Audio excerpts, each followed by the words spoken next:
नमस्कार मित्रांनो, सुख म्हणजे नक्की काय असतं या मालिकेच्या आजच्या भागामध्ये आता रेवती नित्याची बॅग घेऊन बाहेर येते. तेव्हा नित्या बाहेर चिडून येऊन म्हणते की कधीपर्यंत माझ्यावर अशीच नजर ठेवून राहणार आहात. तेव्हा ती म्हणते की तुझं लग्न होईपर्यंत, अगदी तुझं लग्न होईपर्यंत तुझ्यावर आम्ही नजर ठेवून राहू. त्यानंतर नित्याला याचा राग येतो. त्याच वेळेला बाहेरून राम राम असा आवाज येतो. सगळेजण बाहेर बघतात. त्याच वेळेला आता अधिराज आलेला असतो. अधिराजला पाहिल्यानंतर नित्याला आता भारीच वाटतं. अधिराज आता त्यांच्याकडे बघतो आणि त्यांच्याकडे बघून हसायला लागतो. त्याच वेळेला आता सुदर्शनला अधिराजशी झालेली पहिली भेट आठवते. त्या भेटीमध्ये अधिराजला त्याने खूप काही बोललेला असतो आणि तात्यांचा अपमान केलेला असतो. त्याच वेळेला आता अधिराज त्यांची बॅग काढतो आणि म्हणतो की माझं केलं ते ठीक, पण माझ्या तात्यांशी इथून पुढे नीट बोलायचं, मी मुलगा आहे त्यांचा. अधिराज आता पुढे येतो आणि नित्याचे आईवडील उभे असतात. त्या दोघांनाही तो नमस्कार करतो. सासूबाई नमस्कार करतो, सासरे बुवा असं म्हणून पाया पडतो. त्याच वेळेला आता सगळेजण बघत असतात आणि रेवती म्हणते की हा आहे अधिराज, याच्याशी नित्याने लग्न केले. तेव्हा लगेच अधिराजचे सासरे म्हणजेच सुदर्शन म्हणतो की हो, माहीत आहे मला, झाली एकदा याच्याशी भेट. ठीक आहे, मग मला कळलं याच्याबद्दल कसा आहे तो. त्यावेळेला आता अधिराज म्हणतो की वा सासरे बुवा, तुम्ही मला लक्षात ठेवलं. आणि तेव्हा मग ते म्हणतो की अच्छा, म्हणजे तुम्ही मुलीचं लग्न झालं म्हणून तिला 4-5 दिवस माहेरी न्यायला आला आहात का? अहो, मग मला सांगायचं, उगाच तुम्ही कशाला त्रास घेतला. बरं, एक सांगतो, तिला घेऊन जा, हरकत नाही. चांगलं माहेर पण करा तिचं अगदी व्यवस्थित. आणि त्यानंतर मग मी पण येतो त्यांना मुंबईला परत घेऊन यायला. काळजीच करू नका.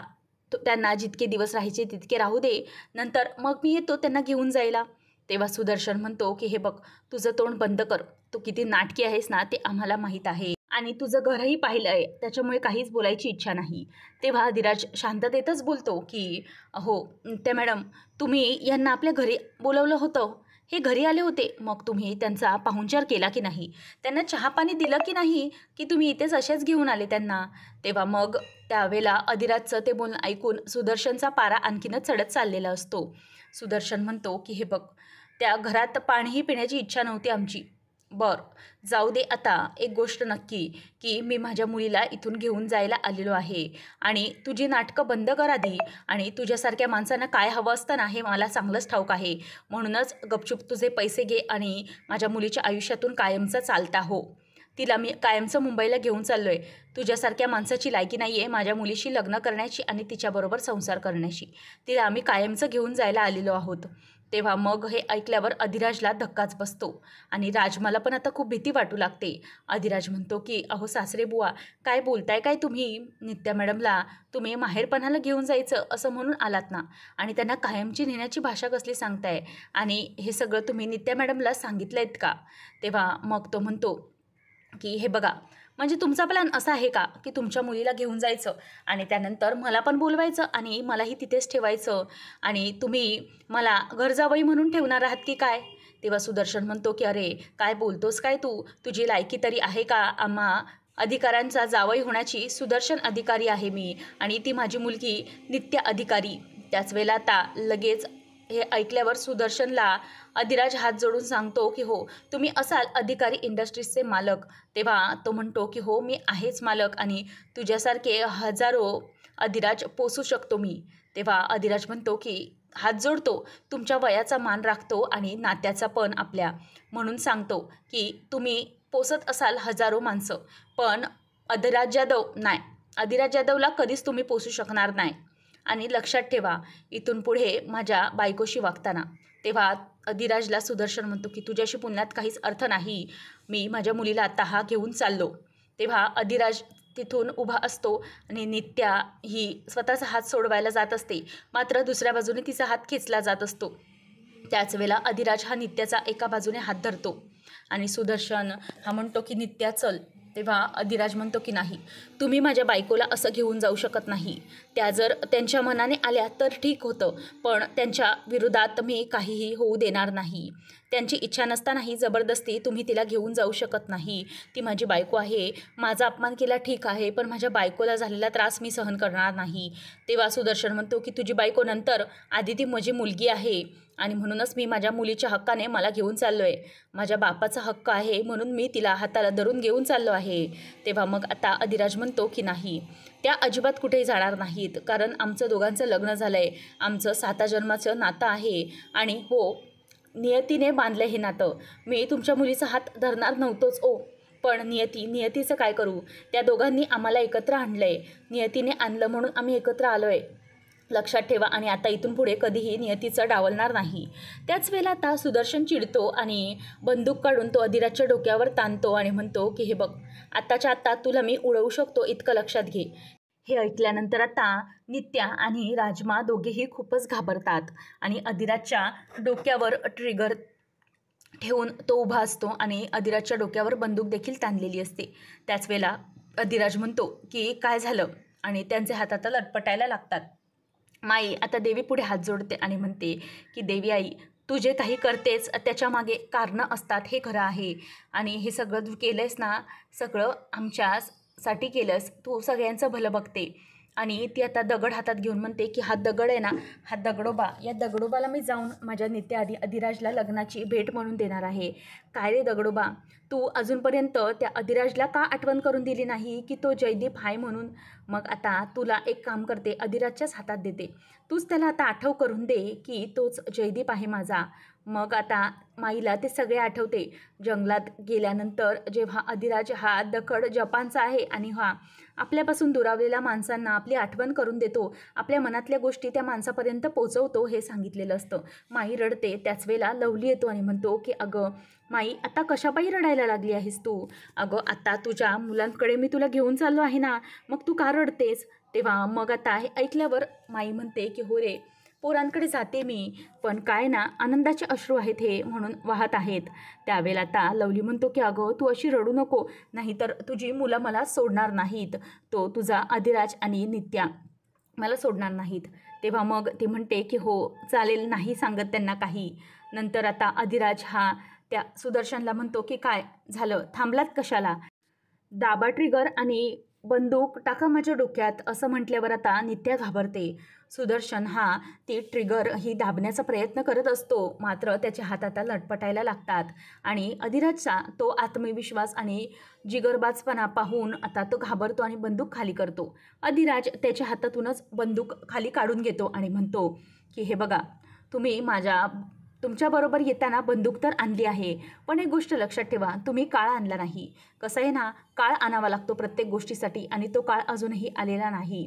म्हणून हे घ्या, तुमची बंदूक तुम्हाला असू देत आणि या आता इथून पुढं तुम्ही कुठल्या असल्याही गोष्टींसाठी येऊ नका.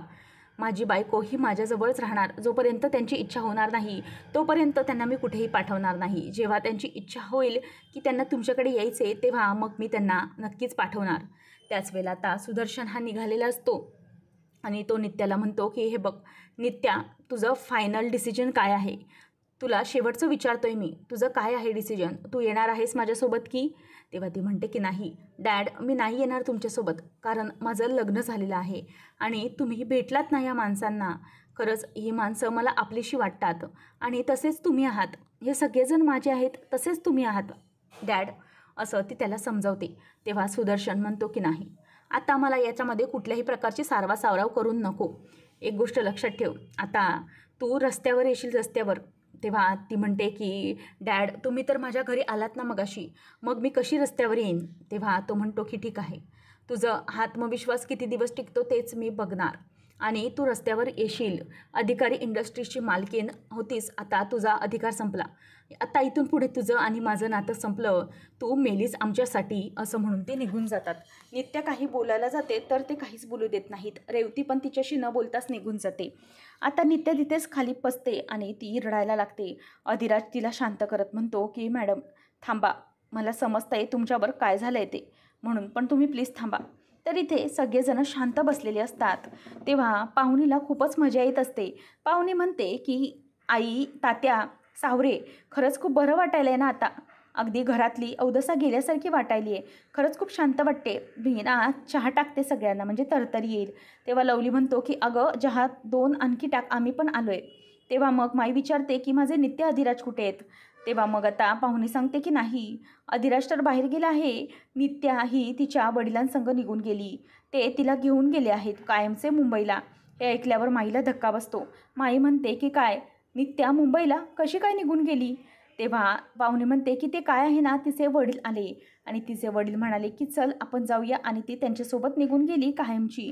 हे ऐकून आता माईला धक्का बसतो. माई म्हणते की विमल, अगं काय आहे सगळं, मी काय ऐकते? तेव्हा विमल म्हणते की हो, हे सगळं खरं आहे आणि माझा अधिराज हा बाहेर कामासाठी गेलाय. माई म्हणते मी असं होऊ देणार नाही. मी नक्कीच माझ्या मुलीला शोधणार, तिला पुन्हा इथे घेऊन येणार. आणि त्यानंतर मग आता नित्या ही बसलेली असताना तिला सुदर्शनचं बोलणं आठवतं. सुदर्शन तिला म्हणालेला असतो की माझं आणि तुमचं नातं कायमचं संपलं, काहीच नाही आता आपल्यात. हे ऐकून तिला खूप वाईट वाटलेलं असतं. ती रडत असते. त्याच वेळेला अधिराज तिला पाणी आणून देतो आणि ती पाणी पिते आणि त्याच्या बाजूला बसलेली असते. तेव्हा अधिराज म्हणतो की हे बघा नित्या मॅडम, तुमच्या मनात आता समजा काय चाललं आहे ते मला सगळंच कळतं आहे, आणि तुमची आणि माझी अवस्था काही वेगळी नाही. तुमचे आईवडील रुसलेत तुमच्यावर या लग्नामुळे, माझंच तसं झालं आहे. ताता आई रुसलेत माझ्यावर, पण आईवडील आहेत ते किती काळ आपल्या मुलांवर रुसवा धरून ठेवणार आहेत. कधी ना कधी त्यांचा रुसवा बंद होईल आणि कधी ना कधी तरी ते तुमच्यापर्यंत परत नक्कीच येतील. तेव्हा मग आता नित्या म्हणते की तसं नाही रे, माझ्या आईवडिलांबद्दल सांगायचं झालं तर मला कधीच त्या घरात वातावरण मिळालं नाही जे तुझ्या, कारण तुझ्या घरात अगदी वेगळंच वातावरण होतं. सगळे एकमेकांवर प्रेम करायचे, पण माझ्या घरात तसं कधीच झालं नाही. वेगळंच होतं वातावरण. तेव्हा मग तो म्हणतो की काळजी करू नका, तेच प्रेम, तीच माया त्यांना परत आठवेल. तेव्हा नित्या म्हणते की मग तुला का आठवत नाही आहे आपल्यातलं नातं? तेव्हा तो म्हणतो की हे बघा मॅडम, पुन्हा तुम्ही त्या विषयावर जाऊ नका. मी या सगळ्यात विश्वास ठेवून नाही. मी निघतो असं म्हणून तो जातो. त्याच वेळेला मग शालिनी ही अधिकारीला फोन करून म्हणते की अहो सर, तुम्ही तुमची मुलगी आहे तिला घेऊन जा. तुमची मुलगी आहे, तिला हाताला धरून तुम्ही का घेऊन गेला नाहीत? ती अधिकारी इंडस्ट्रीची मालकीण आहे, त्या झोपडीत कशी राहील? पण ते रागाने फोन ठेवून देतात आणि शालिनी स्वतःचा चिडून फोन टाकते. पुढच्या भागामध्ये पाहुणी आता माईचा फोटो बघून म्हणते की अहो ही म्हातारी, या म्हातारीला तर मी ओळखते. शालिनी हे ऐकल्यावर उभी राहते आणि स्वतःचा जो सुरा असते तो बाहेर काढते आणि म्हणते की झालं, आता या म्हातारीचं मला श्राद्ध घालायचं आहे.